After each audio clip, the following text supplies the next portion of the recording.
എൻ്റെ രണ്ടാമത്തെ ഓഡിയോ ആണിത്. ഈ ഇതിൽ ഞാൻ പറയാൻ ആഗ്രഹിക്കുന്നത് എൻ്റെ ആദ്യത്തെ അനുഭവങ്ങളാണ്. എൻ്റെ സ്കൂൾ തലത്തിലെ 1-ാം ക്ലാസ് മുതൽ നമ്മൾ 10-ാം ക്ലാസ് വരെ പഠിച്ച അനുഭവം. അത്യാവശ്യം പഠിക്കുന്ന കുട്ടിയാണ് എന്നൊക്കെ ഒരു അഭിപ്രായമൊക്കെ നേടിയെടുത്തിട്ടുണ്ടായിരുന്നു. എങ്കിലും സങ്കടത്തോടു കൂടി തന്നെ പറയട്ടെ, ഡിഗ്രി കഴിഞ്ഞപ്പോഴും ഈസ് എവിടെയാണ് ഉപയോഗിക്കേണ്ടത്, വാസ് എവിടെയാണ് ഉപയോഗിക്കേണ്ടത്, എന്തുകൊണ്ടാണ് ആയുടെ കൂടെ വേറുപയോഗിക്കുന്നത്, എന്തുകൊണ്ടാണ് ആയുടെ കൂടെ ആം ഉപയോഗിക്കുന്നത് എന്നൊന്നും അറിയില്ലായിരുന്നു ശരിക്കും. അതായിരുന്നു അവസ്ഥ. പിന്നെ ഇങ്ങനെ ജയിച്ചു എന്നല്ലേ, അത്യാവശ്യം കാണാതെ പഠിക്കുക, അതാണല്ലോ പ്രധാന ജോലി. വീട്ടിൽ വേറെ ജോലിയൊന്നും ഇല്ലാത്തതുകൊണ്ട് അതിനിഷ്ടം പോലെ സമയം കിട്ടും. അപ്പോൾ അങ്ങനെ കാണാതെ പഠിച്ചിട്ടൊക്കെ എഴുതി ജയിക്കുക. മനസ്സിലാക്കിയിട്ടാണ് പഠിക്കേണ്ടത് എന്ന് പറഞ്ഞു തരാൻ, നമ്മളെ ബോധ്യപ്പെടുത്തി തരാൻ ഉള്ള ഒരാൾ നമ്മളെ പഠിപ്പിച്ചിട്ടില്ല എന്നുകൂടി വളരെ സങ്കടത്തോടു കൂടി പറയേണ്ടി വരും. ആദ്യകാലത്തെ അനുഭവങ്ങളാണ് കേട്ടോ ഇതൊക്കെ. പിന്നെ ഡിഗ്രി കഴിഞ്ഞപ്പോഴാണ് ഒരു സ്പോക്കൺ ഇംഗ്ലീഷ് കോഴ്സിന് ഞാനും എൻ്റെ ഒരു ഫ്രണ്ടും കൂടി പോയത്. അവിടെ വെച്ചിട്ടാണ് ശരിക്കും പറഞ്ഞ എൻ്റെ 20-ാമത്തെ വയസ്സിൽ, അപ്പോഴേക്കും ഡിഗ്രിയൊക്കെ കംപ്ലീറ്റ് ആയി. അപ്പോഴാണ് ഈസ് എന്തുകൊണ്ട് ഉപയോഗിക്കുന്നു, വാസ് എവിടെയാണ് ഉപയോഗിക്കേണ്ടത്, അത് തമ്മിലുള്ള വ്യത്യാസം എന്താണ്, അത് ഏത് കാലങ്ങളാണ് എന്നൊക്കെ ഞാൻ പഠിച്ചത്.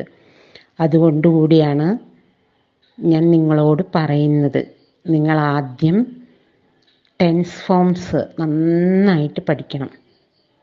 ടെൻസ് ഫോംസ് നന്നായി പഠിച്ചു കഴിഞ്ഞാൽ, ഇപ്പോൾ വർത്തമാനകാലത്തിൻ്റെ 4 വിഭാഗം, പ്രസൻറ്റ് ടെൻസിൻ്റെ 4 വിഭാഗം, പാസ്റ്റ് ടെൻസിൻ്റെ 4 വിഭാഗം, ഫ്യൂച്ചർ ടെൻസിൻ്റെ 4 വിഭാഗം, മൊത്തം 12 വിഭാഗങ്ങൾ. അത് കാണാതെ പഠിച്ചു കഴിഞ്ഞാൽ എന്ന് പറഞ്ഞാൽ അതിൻ്റെ ഫോംസ്, അപ്പോൾ എക്സാമ്പിളായിട്ട് നമ്മൾ സിമ്പിൾ പ്രസൻറ്റ് എന്ന് പറഞ്ഞാൽ വെർബിൻ്റെ s form or base form, subject plus വെർബിൻ്റെ s form or base form. അതുപോലെ പ്രസൻറ്റ് കണ്ടിന്യൂസ് ടെൻസ് എന്ന് പറഞ്ഞാൽ ഈസ് അല്ലെങ്കിൽ ആം അല്ലെങ്കിൽ ആർ പ്ലസ് വെർബിൻ്റെ verb plus ING, is am are plus verb plus ING. ഇതാണ് പ്രസൻറ്റ് കണ്ടിന്യൂസിൻ്റെ രൂപം. അങ്ങനെ പഠിക്കുക. പിന്നെ അത്യാവശ്യം വീഡിയോസൊക്കെ കണ്ടിട്ടും,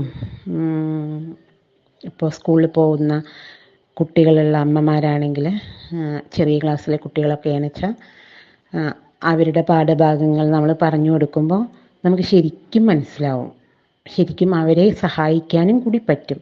അതുകൊണ്ടുകൂടിയാണ് ഞാൻ പറയുന്നത്, ഒന്നുകൂടി ഉറപ്പിച്ച് പറയുന്നത്, നിങ്ങൾ ടെൻസ് ഫോംസ് ആദ്യം പഠിക്കൂ. അത് നിങ്ങളെ വളരെയധികം സഹായിക്കും. ടെൻസ് ഫോംസ് നമ്മൾ പഠിക്കുന്നതോടുകൂടി അത്യാവശ്യം നമുക്ക് ഇംഗ്ലീഷ് കൈകാര്യം ചെയ്യാൻ കഴിയും. സ്വന്തമായിട്ട് ഒരു വാചകമെങ്കിലും നമുക്കുണ്ടാക്കണം എന്നുള്ള ആഗ്രഹം ഇത് നിറവേറ്റി തരും. പിന്നെ ഇതിൻ്റെ ഒരു ഗുണം, ഇത് പഠിച്ചു കഴിഞ്ഞാൽ നമുക്ക് ഡയറക്റ്റും ഇൻഡയറക്റ്റും പഠിക്കുക. അതായത് ഡയറക്റ്റ് സ്പീച്ച്, ഇൻഡയറക്റ്റ് സ്പീച്ച്, അത് പഠിക്കുന്നത് വളരെ എളുപ്പമായി തീരും. പാസീവും ആക്റ്റീവും പഠിക്കുക. അപ്പോൾ ഇതൊക്കെ പഠിച്ചു കഴിയുമ്പോഴേക്ക് തന്നെ നമുക്ക് അത്യാവശ്യം വൊക്കാബുലറിയൊക്കെ ആവും.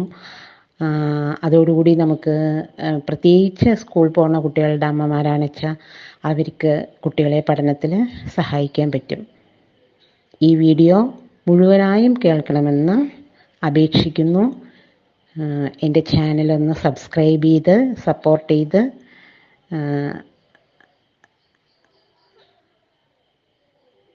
എന്നെ സഹായിക്കണം എന്നുകൂടി അഭ്യർത്ഥിക്കുന്നു.